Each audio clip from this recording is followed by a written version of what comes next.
today, as you know, we have the one and only Jonny Huxtable from LinkPool. Let's welcome Jonny. Jonny, thank you for coming.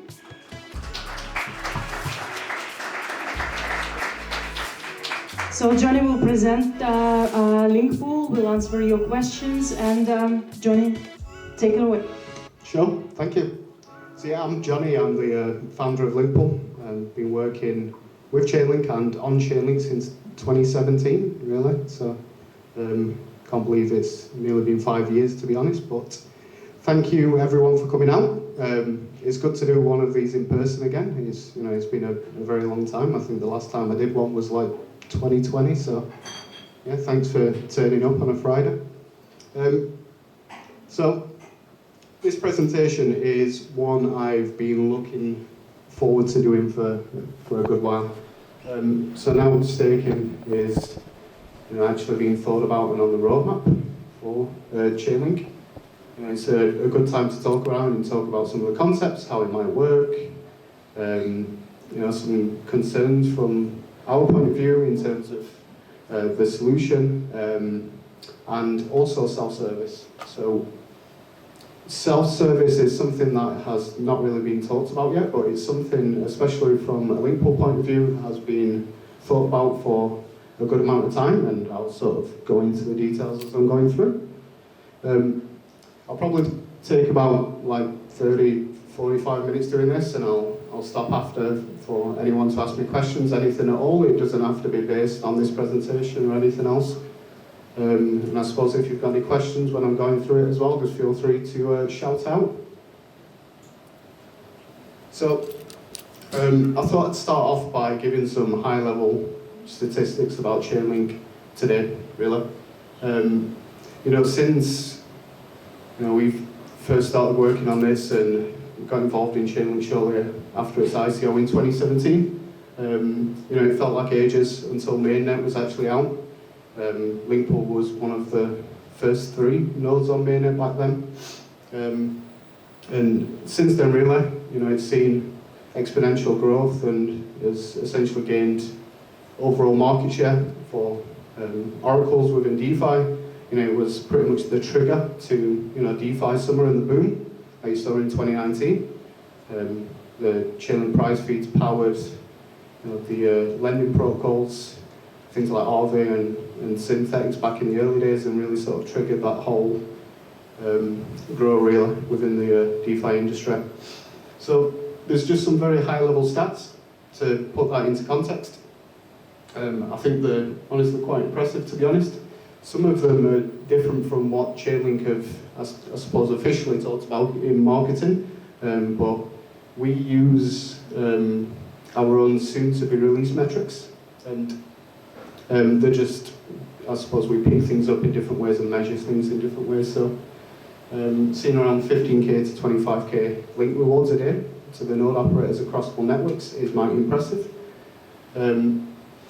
Chainlink dons, or node operators in total, spend around 100 to 200k USD in gas.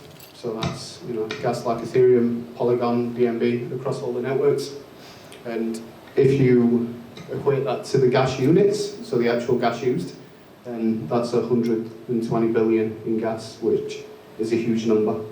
So when you see that, you can plot it over time and see the growth. It sort of shows the cost of, I suppose, securing DeFi and how much work Chainlink dons and the oracles today put in. It's 285 nodes is a good number as well, across 11 networks. Some of them are from the same node operators, but in total there's 285 individual nodes, which is a huge step up really since its release. So to actually get onto the content, Chainlink today is currently missing explicit staking. For anyone who's been following Chainlink for a good amount of time, they've probably seen the thousands and thousands of questions of people saying when staking and when stake. So it's been a good amount of time, and also self-service. So that is something we'll go on, and it will be mostly what this slide is focused on, the presentation. I suppose apologies in advance, the slides are quite dry, there's no graphic, it's not like it's a pitch deck or anything of the sort. It's very much some topics around Chainlink that I've wanted to speak about for quite some time. But hopefully I'll go into some quite interesting details. So self-service, to get onto it, I quite like the top line. At a high level, it changes Chainlink from a product to a protocol. And what I mean by that is, I suppose if you think about how easy it is as a Web3 developer these days to deploy smart contracts on any EVM-based chain or even non-EVM-based chains, it's very self-service. You've got the developer tooling and everything you need to be able to get on with that. Currently, the barrier of entry for, I suppose, developers setting up their own DOMs and new data feeds is quite high. There's a couple of reasons for that, we'll go into it, but staking really is sort of the catalyst to make self-service a lot easier. And it's something that we're going to be leaning on in the future to make this a reality. And self-service at a high level is just allowing developers and protocols and users and anyone else to be able to self-serve and create DOMs, create new data feeds, new applications, using new protocols like CCIP, VRF, or anything else.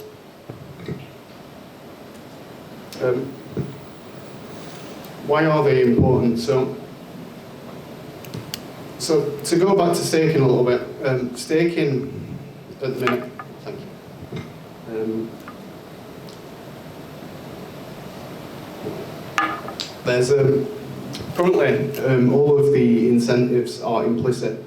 And what I mean by that is there's no sort of actual financial, link tokens put forward as stake. It's all implicit. Node operators go off building their own, brand image, reputation, being a Chainlink node operator like we have done since 2017, 2019 when it launched, and since I've shown the rewards being around 15 to 25k a day. If you did something malicious on the network, then you're probably going to get booted off the network, and then you lose your fees. So everything is implicit. There's no actual explicit link status collateral on the network at the minute, which is what is going to change with explicit staking. One of the big changes there as well is, you might have seen the announcement around Chainlink being profitable on certain chains, which is a great announcement, and it sort of proves the staking model working in practice when it actually does go live. But when staking is actually released, what you'll see is a change in terms of users actually pulling fees and you being able to see that on chain. So in terms of like auditability and transparency, in terms of how much link is actually being paid for by protocols and users who consume Chainlink data will be very apparent, very easy to see. It'll make it a lot easier for rewards to grow in the future when more people consume Chainlink data, which is exciting for a node operator. Without staking, there's no real financial incentive to self-serve. There's a couple of examples of different teams that have self-served at the minute. And what I mean by that is they've created their own DOMs. An example is TracerDAO.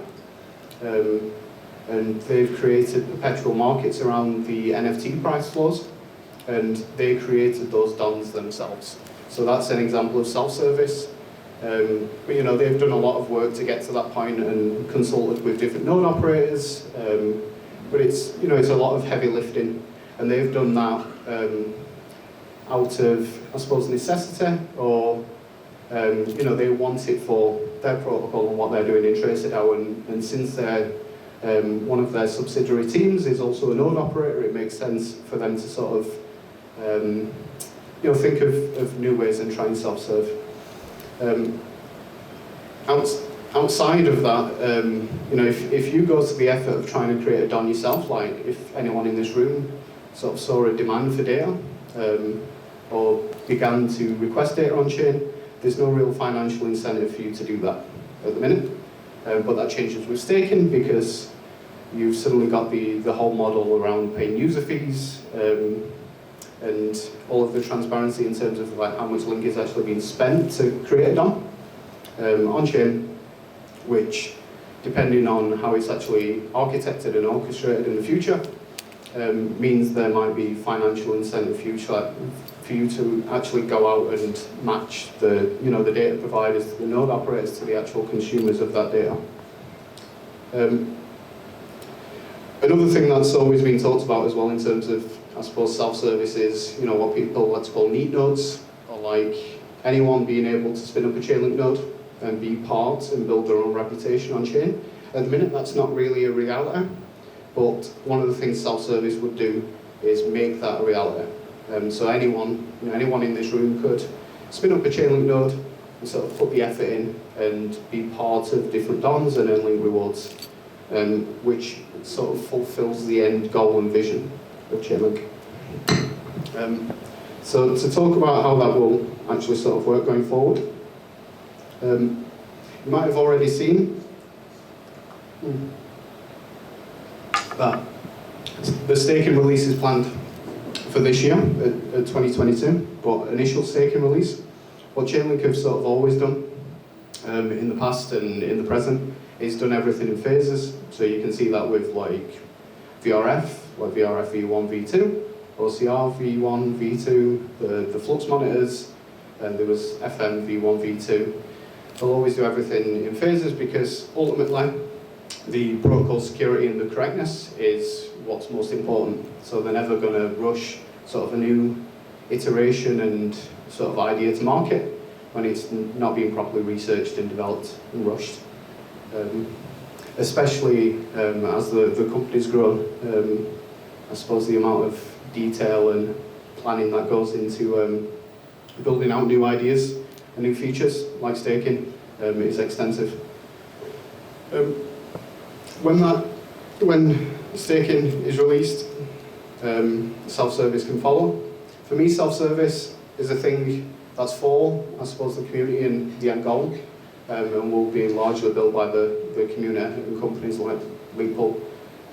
For us, the marketplace, for example, the end vision of that product is to essentially allow people to self-serve, to match the people providing data to the node operators who can offer that data, and then also the consumers of it. So, to get on to staking, I'll just close that. Very basic, high-level overview. I'm sure a lot of people know about this, but the core premise of staking Link is to stake Link as collateral across Chainlink DOMs, which will provide explicit security to the network. We've talked about the difference between implicit and explicit sort of staking and reputation. The node operators will front link, and that is used as collateral. There's been some good discussion around this recently in terms of the actual word staking, and with DeFi and I suppose yield farming and a lot of the liquidity mining incentives and like inflation models that happen, the whole world, the word staking and its meaning has been diluted. Typically in DeFi you don't really stake tokens because you're not really putting them at risk within the protocol, other than obvious things like contract risk and everything else. But in terms of like the actual design and mechanics, you're very much putting your tokens in there, and people are creating economic incentives for you to leave your tokens in there, but it's not actually being used as collateral. Not like the Ethereum in proof of stake, for example, where if you do something malicious, you can get slashed. Chainlink will actually produce a staking protocol because you're actually putting your link at stake. Chainlink users will pull user fees, so I touched on this a little bit, but the transparency of how much link is actually generated as user fees and sent to node operators, to pools, is going to be very transparent. And one of the biggest shifts that is good as a node operator is currently at the minute, depending on a couple of factors like market volatility and gas prices, your link revenue is fixed. It's largely linearly fixed to the amount of feed you're on and the amount that feed pays. Whereas when staking is a thing, the more users that consume the feed, the more rewards that the people providing the data, the node operators get in return, which is a great dynamic because it just means the more growth, the more link that needs to be staked, the more link that is earned in return, the more node operators get and benefit from securing the network, and the more people in pools and also providing collateral will get in terms of yield as well. It's a real supply and demand model. It's not inflationary like you see in typical DeFi protocols these days, which is good. And like mentioned, it's already profitable. So it's a system that will work just at a high level. One of the questions that sort of I've always thought of for a very, very long time is the question of slashing. So Chainlink node operators will be slashed if they are whistleblown by other node operators, and the events could be being offline, providing bad data, doing anything malicious, like coordinating with different node operators. And as seen in the white paper V2, there will be a sort of a two-tier Oracle system, an arbitrator, a group of arbitrators, so to speak, that will sort of resolve those events. For me, it's always sort of made me think of the potential of a global insurance pool and how that would work in terms of the Link network and Chainlink in general. Since there's a maximum amount of link that can be staked per node, the amount of link that can be staked before diminishing returns is capped. So, for example, this is one of the things that for us as LinkPool and our sort of token model is always sort of looked at not fixing, but working around and sort of providing mechanisms to allow people to stake and get a fixed and dedicated position on a node. What this does mean though with global insurance, it would allow anyone to put their link forward to allow them to stake it in a global pool and earn a subset of link in return, which sort of opens the floodgates for more link to be staked. In return, there'd be more link, I suppose, took off the markets, but less liquidity, and it would be more used as actual collateral in the network. Helps the token dynamic at the end of the day. So I've talked about this a lot already, but let me just pick a good point. The bottom one. So I suppose there's been a lot of talk about data, but for me, like general computation and CCIP in general is an exciting point. It opens up Chainlink oracles not to just serve data, but also perform general compute. And that is a good application for node operators because in terms of actual cost and rewards, compute for us is a lot cheaper than paying gas costs. And the potential rewards out of the back of that might be much greater as well. So it's sort of a good idea, sort of a good concept to think about. And to give some examples of that, I mentioned this before a little bit, but like layer 2 sequences in like Optimism or Arbitrum, for example, one of the core issues with those networks at the minute is that their sequencer is centralized. Chainlink oracles and nodes already run on those networks. It makes sense for them to sort of provide that capability when CCIP is a thing, because it unlocks that potential to be able to do that. Also cross-chain swaps as well. If you think of protocols like Thorchain, for example, that do like cross-chain swaps and have I suppose off-chain liquidity pools, Chainlink would be able to do something similar as well. So people would be able to use a Chainlink node to make a cross-chain AMM, which is also a cool concept. Mention it, but rewards could be high, whereas the gas cost might be cheaper. So from a node operator point of view, it could be a lucrative thing to get into. CCIP also unlocks the potential for single liquidity pools for staking. So think of like RV3, and how they blend and have a single pool of liquidity across different chains by using bridges and contract messaging to make that a reality. I've still got everyone on there. I've not lost everyone yet. You good? You good? Okay. Cool. Self-service. I mean, I've talked about it a lot already, but I'll sort of break it down into three components. DOM creation, management, and IR, or incident response. So DOM creation is creating a decentralized Oracle network. Management is keeping on top of that, managing it. And incident response is actioning and sort of detecting any potential incidents that occur. So just in general, at a high level, there needs to be a mechanism that allows DOMs, DOM proposals to be created. So if you think of like a snapshot vote or like a DAO vote, for example, it could be something similar where someone raises a form of proposal that says, I need X data. You get a lot of other protocols and people jumping in saying, oh yes, I also need X data. They pull fees together in terms of the link token. It shows that there's demand for that data, and then node operators can also then vest their interest and say that they'll provide that data and specify the data sources. So in that way, you've got, I've mentioned market link, but I suppose pun intended, a marketplace for data proposals, which would allow self-service and really make the thing sort of automated and lower the barrier of entry. Management. So, if you create a DOM, you can't just sort of create it, leave it there, and think it will work forever going forward. Everything's very live. You need to monitor everything from the data sources to how the oracles are performing.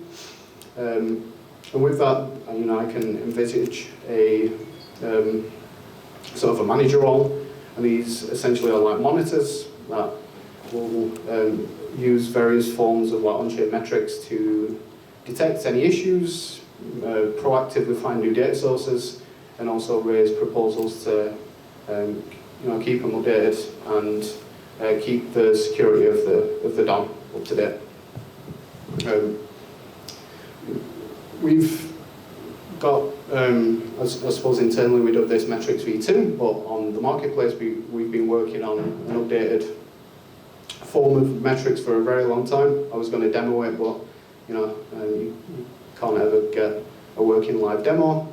I can't even do it because laptop's not working, so I can't actually show you that in practice. But also with reputation.link, there's different sort of community companies that can solve this problem and sort of wrap around and automate it to actually build a solution. And incident response largely ties into the two-tier system that you find in staking. So that's actually the arbitration and sort of the management of issues if they do occur. Let's say two data providers deviate from the median by 80%, and you've got to manage that. That'll get escalated to the second tier of oracles if there's risk to actually sort of lower the security of the price feed in the medium. And an automated system just needs to be built around that to be able to manage it and automatically update the DOMs to make sure that the security of the DOM isn't actually affected. This really hasn't been built in an automated fashion. There is some, I suppose, process and like tooling built around it, but I suppose the end vision hasn't really been realised. I think this is the last slide. I have no idea how long I went on for then. I don't know if it was 20 minutes or 30 minutes. Yeah.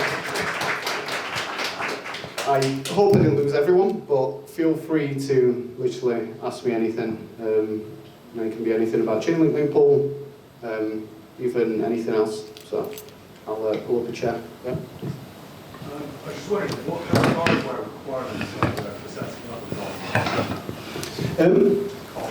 So a Chainlink node itself is very low cost, so you can pretty much get away with like a very small server like 1/2 CPU, 2 gig of RAM. The hardest part about running a Chainlink Oracle is the blockchain connection to make sure a network is secure.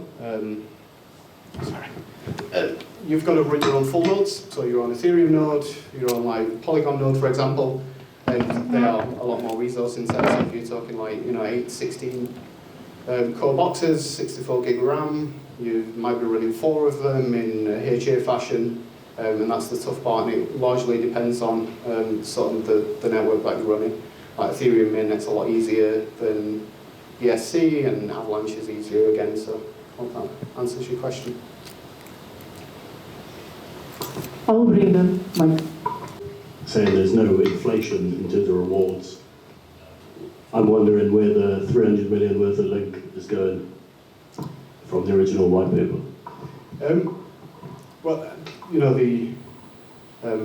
I suppose to answer the question, a lot of it will have been used to subsidise the network and sort of bootstrap it in the early phases.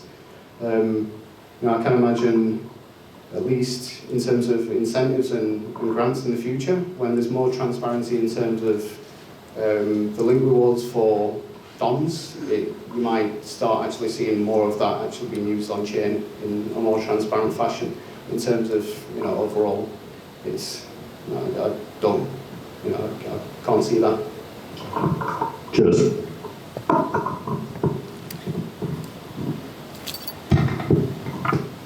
Thanks for sharing. And I'm curious about how this interacts with the Chainlink price feed. Does that mean that with the self-service, is there room for each protocol, anyone really to create their own price feeds? Or is that something just completely separate, or is part of the roadmap? Thanks. Yeah, I mean that is sort of the core principle of self-service. Hopefully in the future you'll see an economy of scale where anyone can create their own price feeds really easy with a large amount of oracles, and the security of those price feeds are just as secure as what you see already on different mainnets. So really that is the end goal of self-service, to allow anyone to create price feeds and dons that are as secure as what you see already on mainnet. Yeah.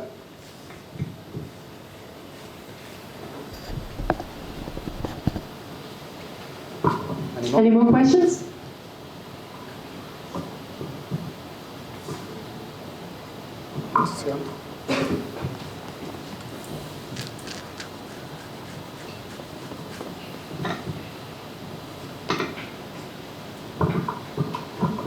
Yeah, thank you.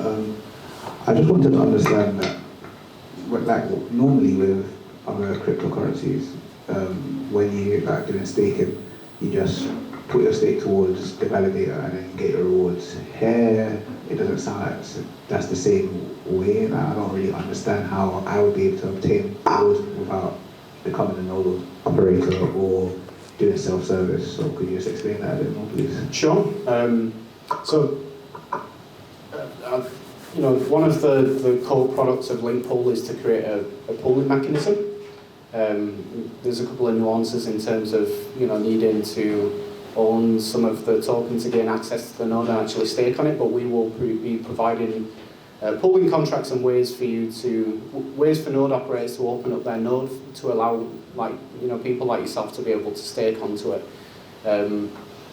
The slide I had around sort of global insurance, and if that was actually a reality, then it would mean anyone would be able to stake their link onto a mechanism within the Chainlink network where you get a slice of the actual rewards. So if something like that is built, then it'd be very easy for you, just like you would do with any other DeFi app, to go in, stake your link. There's a potential for you to get slashed, for example, if there was a slashing event. But you would just be earning a slice of the rewards like anyone else would be. Thank you.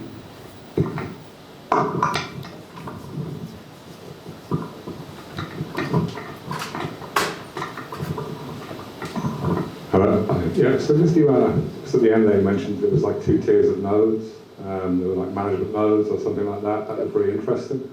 Was that part of your actual architecture at LinkPool, or is that something which is in the pipeline of Chainlink? Yeah, thank you. That is in the pipeline of Chainlink. So that was described in the second white paper. That was driven by the research team on sort of the high-level designs of the protocol. I suppose go a bit deeper on that. The oracles that would be on the two-tier system, I can imagine, are the ones that either get nominated or it's based on like a reputation factor. So it uses different metrics and things to calculate a reputational factor.